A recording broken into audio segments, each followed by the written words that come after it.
ఇబ్బందుల మధ్యన ఎస్సీ ఎస్టీల కోసం రాజ్యాంగబద్ధంగా రాజకీయ రిజర్వేషన్లు సాధించి పెట్టాడు. ముస్లింలేమో వాళ్ళు చైతన్యమై వాళ్ళ మనుషులు వాళ్ళు గెలిపించుకోగలుగుతారు. ఓల్డ్ సిటీలో పోయి వేరే హిందూ గెలవాలంటే కష్టమే. వాళ్ళకున్న చైతన్యం ద్వారా రాజకీయ రిజర్వేషన్లు ఏం లేవు వాళ్ళకు. కానీ రాజకీయ రిజర్వేషన్ లేకున్నా వాళ్ళు ఒక్క దగ్గర కాన్సన్ట్రేట్ అయి ఉన్నారు కనుక వాళ్ళ రాజకీయ ప్రాతినిధ్యాన్ని చట్టసభలకు పంపగలుగుతున్నారు.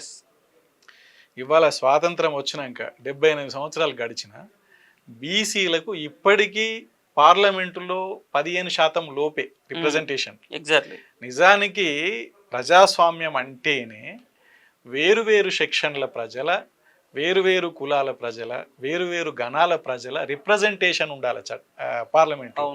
రిప్రజెంటేషన్ ఎందుకు, ప్రాతినిధ్యం ఎందుకు అని అంటే ఆ ప్రజల యొక్క సమస్యల్ని పార్లమెంటులో చర్చించి దాని మీద ఒక విధానం రూపొందించడం కోసం చట్టసభలు ఉంటాయి. అక్కడ వేరువేరు పక్షాల కంటే ఇప్పుడు ఎస్సీ ఎస్టీల కోసం కొట్లాయింది కాబట్టి ఎస్సీ ఎస్టీలు వాళ్ళ జనాభా ప్రకారం ఉన్నారు పార్లమెంట్లో. కానీ బీసీలు 60% ఉన్న బీసీలు దేశంలో వీళ్ళ రిప్రజెంటేషన్ ఎంత ఉంది? 15% ఉంది. ఎగ్జాక్ట్లీ. ఈ 15% ఎస్సీలు ఒక 15%, 30% ప్లస్ ఒక 6% ఎస్టీలు, 36%. ముస్లింలతో 4% అనుకుందాం, వాళ్ళు గెలిచినాయి. అంటే 40% పోతే మిగతా 60% కూడా ఈ దేశంలో అగ్రకులాలకే వెళ్ళిపోతున్నాయి. అవును. అంటే మిగతా 100 మందిలో రిప్రజెంటేషన్ 60 మంది అగ్రకులాలే ఉంటారు. అగ్రకులాలే అన్ని ప్రాంతాల నుంచి ఉన్నప్పుడు బీసీల క్షేమం కోసము, ఎస్సీల క్షేమం కోసము, ఎస్టీల క్షేమం కోసం, ముస్లింల క్షేమం కోసం అక్కడ చట్టాలు రూపొందించబడవు. మీకు ఒక ఈడ కూడా మనం ఎస్సీ ఎస్టీల గురించి కూడా మాట్లాడుతున్నాం. సరే, బాబాసాహెబ్ అంబేద్కర్ ఇచ్చిన రిజర్వేషన్ల పుణ్యమని కనీసం చట్టసభలకు వాళ్ళని పంపగలుగుతున్నాం. కానీ భారతదేశం మొత్తం మీద మనం అబ్జర్వ్ చేసినప్పుడన్నా ఎక్కడ ఎస్సీ ముఖ్యమంత్రి కనబడతాడు మనకు. మళ్ళీ ఎక్కడ ఎస్టీ ముఖ్యమంత్రులు చాలా తక్కువ. ఇప్పుడు జార్ఖండ్ లాంటి ప్రాంతాల్లో 70-80% అక్కడ ఉంది కాబట్టి, పూర్తిగా ఎస్టీ జనాభా ఉంది కాబట్టి జేఎంఎం లాంటి పార్టీలు కొంత ఆదివాసులకు అవకాశాలు ఇచ్చినట్టు కనబడతా ఉన్నది. సో ఛత్తీస్గఢ్ లాంటి ప్రాంతాల్లో కూడా మనకు అక్కడ కూడా ఎస్టీలు గతంలో రమణ్ సింగ్ ఏదో ఒకసారి 1-2 సార్లు అవకాశం వచ్చినట్టు, తర్వాత కూడా ఇప్పుడు అది కూడా లేకుండా పోయింది. మధు కూడా సరే చాలా తక్కువ మనకి. ఎస్టీల ముఖ్యమంత్రుల శాతం చాలా తక్కువ. ఎస్సీల ముఖ్యమంత్రులు అయితే మనం అసలు వేల మీద లెక్క పెట్టే పరిస్థితి లేదు. ఉత్తరప్రదేశ్ మాయావతి తర్వాత అది కనుమరుగైనటువంటి నేపథ్యమే.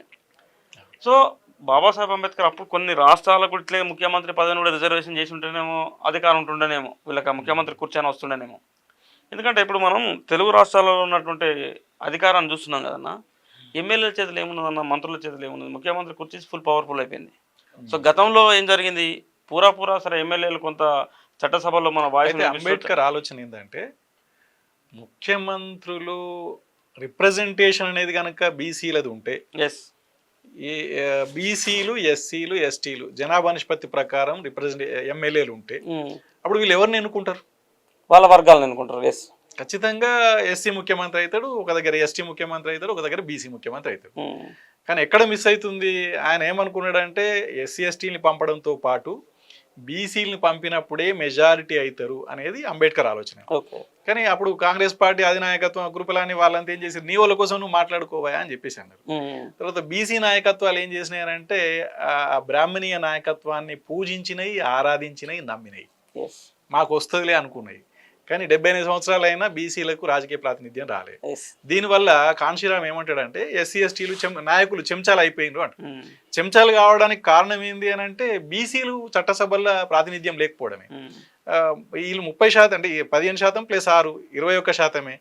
21% ఉండడం వల్ల ఇక మనం ఎట్లాగూ చట్టసభల్లో మనం మాట్లాడింది నడవదు, పార్టీలు ఇచ్చే టికెట్ల మీద గెలుస్తున్నాం, వాళ్ళ మాట వినాల్సిందే. అదే పార్టీలు ఇచ్చే టికెట్ల మీదనే బీసీలు కనుక ఒక 50% 60% చట్టసభల్లో ఉంటే అప్పుడు అగ్రకులాలు మైనార్టీ అయిపోతారు, 15% లేదా 10%కు తగ్గిపోతారు. ఆ 10% ఉన్నోళ్ళు వీళ్ళను డామినేట్ చేయలేరు. అవును, డామినేట్ చేయలేని పరిస్థితుల్లో ముఖ్యమంత్రులు ఎవరు ఉండాలనేది డిసైడ్ అవుతుంది. ఇది జరగకుండా ఒకవేళ ముఖ్యమంత్రులు అయినా, ఎస్సీ ఎస్టీలు లేదా బీసీలు ముఖ్యమంత్రులు అయినా జనాభా నిష్పత్తి ప్రకారం వాటా ప్రకారం మన ప్రాతినిధ్యం లేనప్పుడు ముఖ్యమంత్రులైనా ప్రధానమంత్రి అయినా చేయగలిగింది ఏమి. ఇప్పుడు ప్రధానమంత్రి బీసీ ఉన్నాడు, దేశానికి బీసీ ఉన్నాడు కదా అని సంబరంగా చెప్పుకుంటాం. కానీ బీసీ ఉండి కూడా ఏం చేస్తున్నాడు, ఈ దేశాన్ని దోచి ఆ దానికి పెడుతున్నాడు అంతే. కాబట్టి మనకు ప్రాతినిధ్యం అనేది సరిగా లేని చోట ముఖ్యమంత్రులు అయినా నిజానికి పవర్ఫుల్ పోస్ట్ అది. కానీ మన చట్టసభల్లో మన వాటా ఎమ్మెల్యేలు, ఎంపీలు మనలు లేకుండా మనడు ఒక బీసీ పోయి ముఖ్యమంత్రి అయినా చేయగలిగింది పెద్దగా ఏమి ఉండదు. లైక్ చేయండి,